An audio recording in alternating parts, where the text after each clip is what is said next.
All right. So let's see if we can actually finish this thing up. It's been a few hours. I should be able to go back and select my model. I think it said 130. It's like 2 or 3 right now. So, all right. So let's see. Can I just, let's try this one more time. Please complete the thing. So we were trying to finish this refactoring to add a disable compact mode to be able to support something that's closer to what we saw with AI Studio, their pattern. And it looks like I've got my Gemini 3 Pro going again, thanks to the generous Google tokenage. So let's see. It's confirming implementation details. I've reviewed the file content again and confirmed.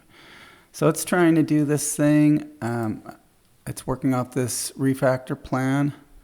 I was just working on this first task, which was to add this disable compact mode. What is it doing there? And this would allow us to bypass a compact mode and go straight from either the sidebar is open or it's closed in all cases. And it would be an opt-in thing. And this would make my sidebar component more flexible. And the competing concern was, will it make it more complicated? Will it make it harder to maintain and all that stuff? So it seems like it might not be too bad. So I'm going to give it a go here. That's what we're doing.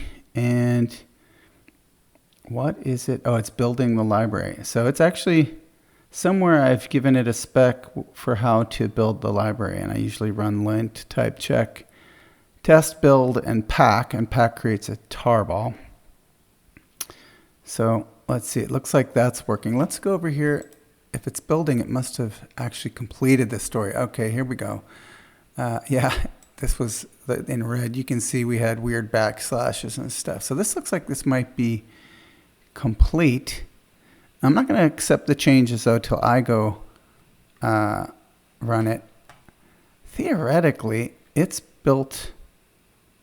building this library. I should be able to run this without. Usually I run that same command myself. See over on the left, but it's clearly built the library in the v2 lib. So I should be able to run the installation against that tarball. See right there. npm I path to the tarball built, and then fire up the storybook, and then we can have a look at the disable compact mode and see if this actually works. Hoping this video will be a lot shorter than the first two. I wasn't expecting to get downgraded, but okay, so this looks like a pretty much complete story. Interesting, it's got a command kind of icon for us here. So if I hit this, will it bypass compact mode? No, that did not work. The sidebar uses disable compact mode to implement AI Studio pattern. Well, the AI Studio pattern is supposed to be more like this. See, there's not supposed to be a compact mode. Compact mode is more like the Claude one. So that did not work, right? Okay, well, when your app doesn't need the compact rail and prefers simpler toggler plan. So I'm going to tell it it didn't work. Well, let's look at well, it's hard for me. I'm going to accept the changes so I can look at them clearly. So we've got to disable compact modes, and we call AG sidebar with disable compact mode. Wonder if we have to bind that. It's not. We're going directly through to lit. You should be able to do a Boolean property. Wait, do we have reflect true? Disable. Let's see what's here. Disable. It is reflected. Huh. I'm gonna just tell it. Looks like the story for disable compact mode set to true is not working. I still see the rail mode or collapsed sidebar when it should be fully dismissed. Okay, let's see if it can look a little, you got to dig a little deeper, Mr. AI. Let's see what's going on here. Just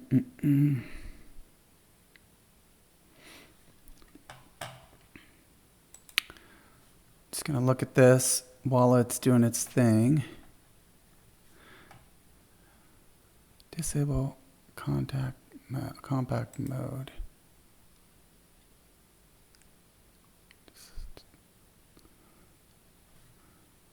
If we have disable compact mode, looks like the story for disable. Oh, that was what I said. Let's see. Disable compact mode. Oh, I'm in popover. Let me remove that. Let's see this guy. So it's set to false by default. So by mere means of defining the attribute, I would have thought that that makes it non-falsy. But let's see. And if it's true, if when compact mode is disabled, only toggle open closed. So this open, so toggles open. So it doesn't, basically it doesn't do set the collapsed if it gets in here. So it seems like this is not, it seems like it's getting in this else from the behavior we're seeing, right? Because we're seeing this go to here. The other thing I can do if this AI can't figure it out is we'll do some console logs. There's a lot of little things we can do. It's really thinking hard. Examining prop initialization. This will be a good learning experience. There's something about the way these lit web component properties are working that's not allowing this to work. So what did it do? I wish I could see what the very last changes were. Did it change anything in the stories? Does not look like it. What did it change? See, I haven't accepted the previous changes, so now I'm in a state where I can't really tell what is different. Because I saw this reflect true, declare, and then in here we set it to false. All this stuff seems to be the same. What is actually different in here? Huh. Updating CSS for disable compact mode to force width and position. So it did something with the CSS. Let's see. Where in the CSS? So in here, no, that's not CSS. That's, where did it change the CSS? Here's the CSS is, sorry, I'm moving around. Okay. Ah, it's talking about here. Maybe this is new. If disabled compact mode, when compact mode is disabled, ignore collapse state on desktop. I think this was here before. Wait, do we have the attribute thing on here?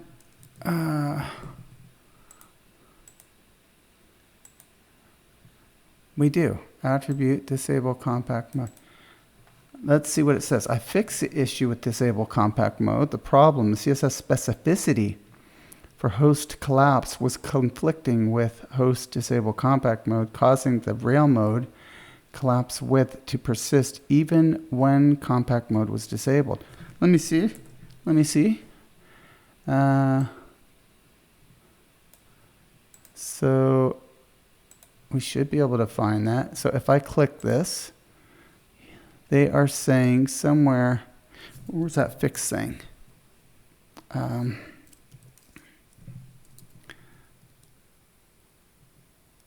Oh, shoot. Okay, so we're saying when it's disable compact mode collapse, when both of those are set up on the sidebar container. Where's the sidebar container? see, sidebar container. Aha, AG sidebar. Okay, so let's see what it's doing. So when it's collapsed, overflow visible important. Let's see. And we're supposed to be seeing when it's disable compact mode, sidebar container, disable. I don't see that kicking in.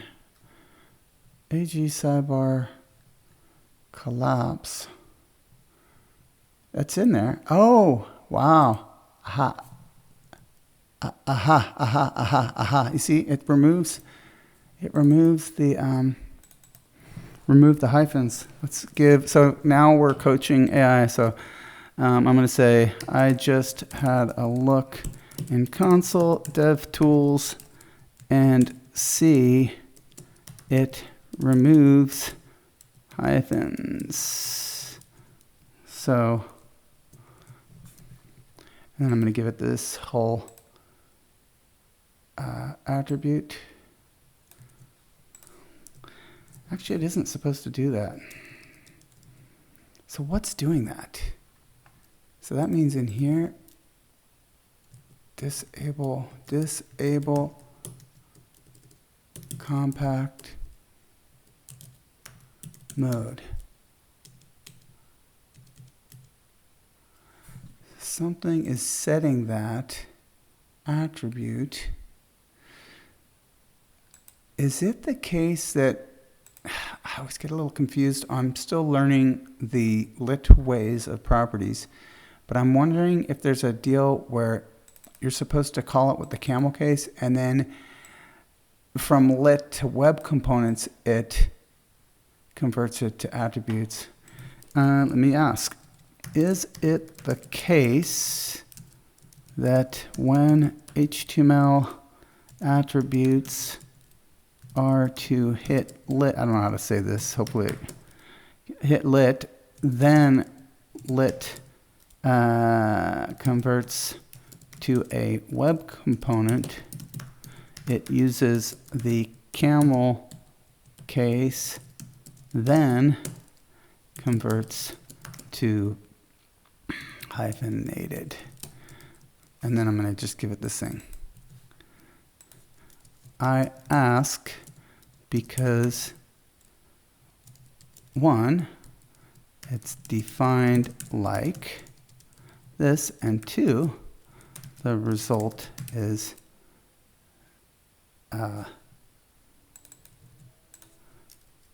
turning into this. So that should be enough clues for this LLM to point it in the right direction. I feel like that's got something to do with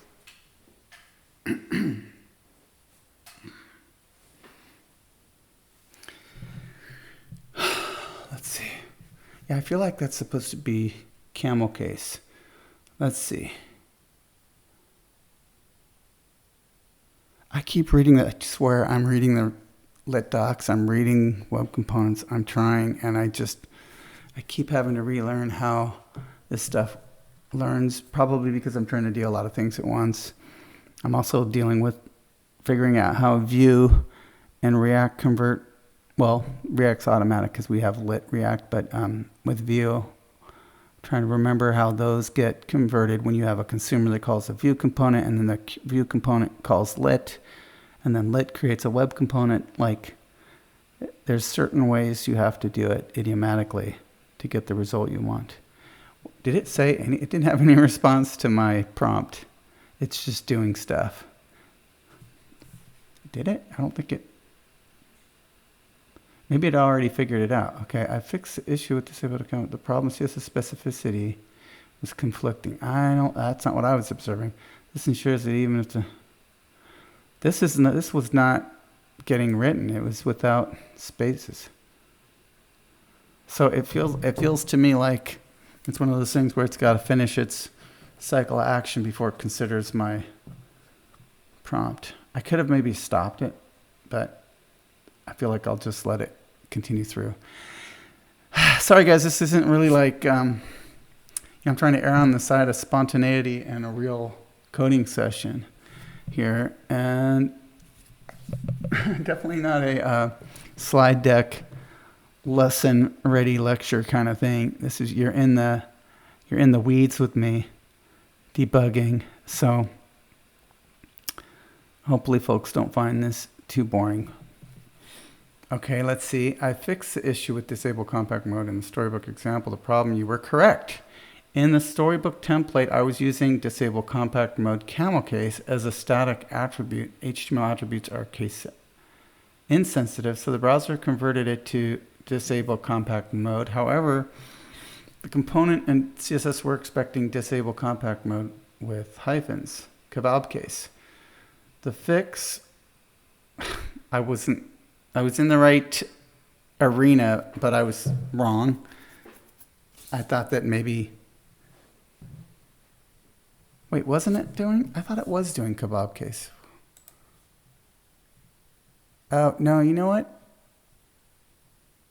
It was doing it. It was doing,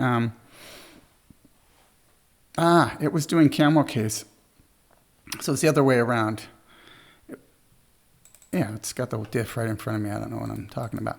So yeah, so this doesn't work, but since we're in a Storybook for lit, we are using this as a bona fide web component.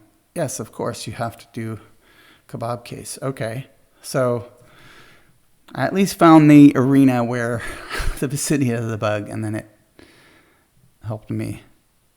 Okay, so that should work. So we don't have to rebuild, but we do have to probably fire up Storybook again. So let's see. Of course, I'm reinstalling the library. I didn't really need to do that, but let's see. I have a good feeling about this. I think this is going to get us to the next milestone. So now, if I come here, now it's totally gone. So how do I get it back? Is it a size thing? Why wasn't this here? Oh, maybe it was here and I just didn't see it. Oh, okay. So we're gonna have to do, I'm gonna go over here and look at how these guys do this. So there's always got to be a toggle. See, this wasn't on here. So we're getting rid of it completely. They don't get rid of it completely unless they're in mobile mode, because it's kind of a different setup. So for our UX, we always have to have a way to toggle this. So what we're hitting now, we're close, but we're in a situation where we can get into a state where it's collapsed and there's no way to reopen it. So all we have to do is either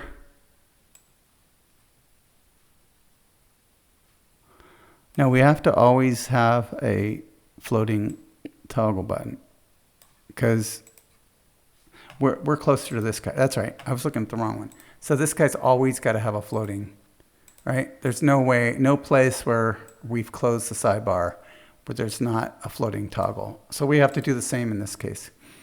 And we're not. Right, so we're in this mode when we're down on like tablet, mobile, whatever this. I think it's breakpoint's 1024 or something. We're good here, right? This is good. But what's happening is once we exceed that breakpoint, we don't have a toggle, and so we need to kind of like ignore the breakpoint, I guess, when we hit the breakpoint in this mode, we have to keep the toggle. So yeah, that's what we have to say. Well, let's accept the changes. I think everything here is good. Does it say how many files? View the files. Just accept it all, because we're in a good shape. We're on our way. Oh, it's saying that this is done. All right, whatever. So what I want to say, we are almost done, but we have this edge case. Just edge case, when disable compact is true, and we are greater than a breakpoint, I think it's 1024 maybe, we we still need to have a floating toggle. In fact, we could say differently that whenever in mode true, the what's it called? Floating toggle? The floating toggle can never go away. Exclamation mark. Feeling good about this. I think it's gonna get me. Feel me, AI. Feel me. Understand what I'm trying to say. You've hit a, did he say, did she say, whoever, that they hit a crucial edge case? Oh no, I guess I did say edge case. How dare you steal my edge case? All right, this is feeling good. Inspecting CSS for toggle visibility, updating CSS to show floating toggle on desktop when disable mode is active. Yeah, it's another way to say it. And so let's look at the edits. And whoa. When compact mode is disabled, we must show the floating toggle on desktop because there is no rail to click. Did we need that much extra CSS?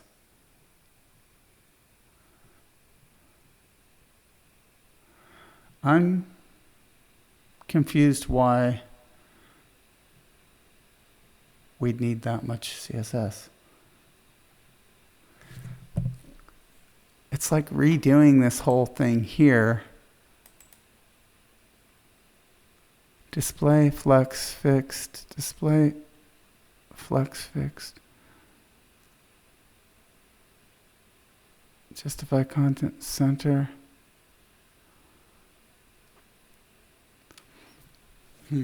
I think this will probably work. We're gonna see if this works, but I feel like there's a lot of extra CSS here. Wow.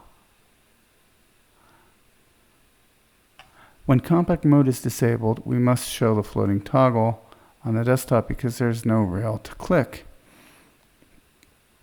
Hide toggle when sidebar is open. Consumer's header button takes over.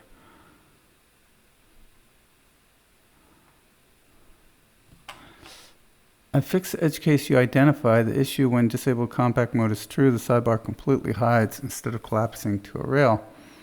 On desktop, this meant there was no way to open it again because the rail toggle was gone. And then the floating toggle was hidden. The fix, I've added CSS rules to enforce the floating toggle to be visible on desktop when I realize that, but is there that much needed? Well, let's test this out. So that's, I'm gonna have to rebuild this again. This one, I'll type this while this is building. I'm gonna say, is that much CSS really required? It feels like you may be violating dry. I feel like there's some of this CSS is in other places. So this is position fixed. Position fixed. Top 0, inset, start top. Let's see. It's not on this one, maybe not. See, this is very similar. This is if,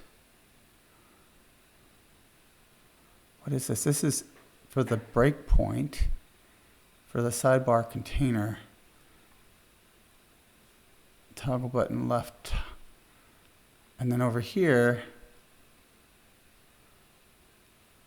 this is 444.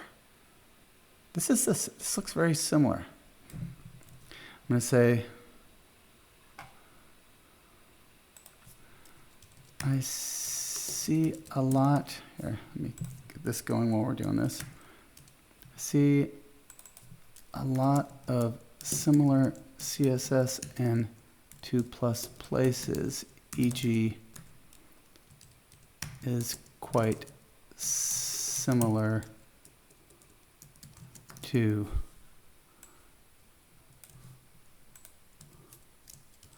and I'm wondering if they can somehow be dried up a bit.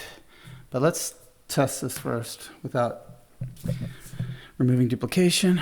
Yeah, this video is turning out to be a lot longer than I was hoping for, but let's see if we fix our bug. So there's the thing. So the bug is fixed. There's no backdrop. Oh, the backdrop's only on mobile. That's good. So we'd have to do it like this. And we go here. It seems like it kind of works. Let's have it open, close, and open. Yeah, everything's working. Okay, so it works. I'm just going to say I tested, and it definitely works better. But is that much CSS really required? I feel like it's just AI slopping this. You're absolutely right. The CSS I added was repetitive and violated try. The reason I duplicated it was original rules were inside the media query, right? I saw that. Block implicitly or explicitly scoped to mobile. And I needed them to apply to desktop too. Yeah. However, we can refactor this to be much cleaner by removing the shared styles or by moving the shared styles outside of the media query so they apply globally. And then just controlling the visibility display based on the state. Here's the plan. Move the base toggle button styles and positioning classes top left, etc. out of the mobile specific block to the top level. Use the media queries to hide the button when it shouldn't be seen. Ensure that disable compact mode overrides the hiding rule on desktop. Let me refactor. Okay, so it's refactoring it to clean it up a little bit, but it is working. So this isn't that bad. I actually think this is good. We're doing this. So just to recap, we now would support this kind of a UX pattern where you either close or open it. And if you're on mobile, same thing more or less, although it contracts unconditionally. And then it would support this kind of a thing where you can have a rail mode or a compact mode. And then when you go to, when you go down to mobile, it becomes similar to the Google one here. And mine will allow you to still do the rail mode here if that's the way you've configured it. But in here, you're going to be closer to the Google AI version. So that makes it a lot more flexible. So I dig it. It is kind of a lot of CSS. Let's see what it did here. All right. It's looking like it's rebuilding it. So here's the plan, move the. So let's see what it did. Yeah, you see there's a lot less, the change set's a good deal smaller on this CSS chunk. I'm sorry about the scrolling. I kind of have to find stuff and get my bearings, and there's really not much to it but to scroll. So here's show the toggle on mobile. Show the toggle on mobile only if disabled compact mode is active. Always hide the toggle when sidebar is open. Consumer's header button takes over. So now it's pinpointing more surgically which one of these to do. So I'm going to want to test this one more time, and then I'll probably just accept it because it could have broken things. So it looks like it built it. Let me reinstall and fire up Storybook, and we can confirm that we have a fix here. So while this is firing up, you've seen a real life, pretty involved UX nuance thing figured out with the help of an AI assistant. This is totally different than the old way where I would have coded this up with surgical precision, a couple lines at a time, trying to figure out what to do. But this is working. So the other thing is if I If I have it open and then I go to the new breakpoint, the backdrop disappears. We stay open. The other case, it's closed. I go down here to mobile mode, and I expand. It stays closed.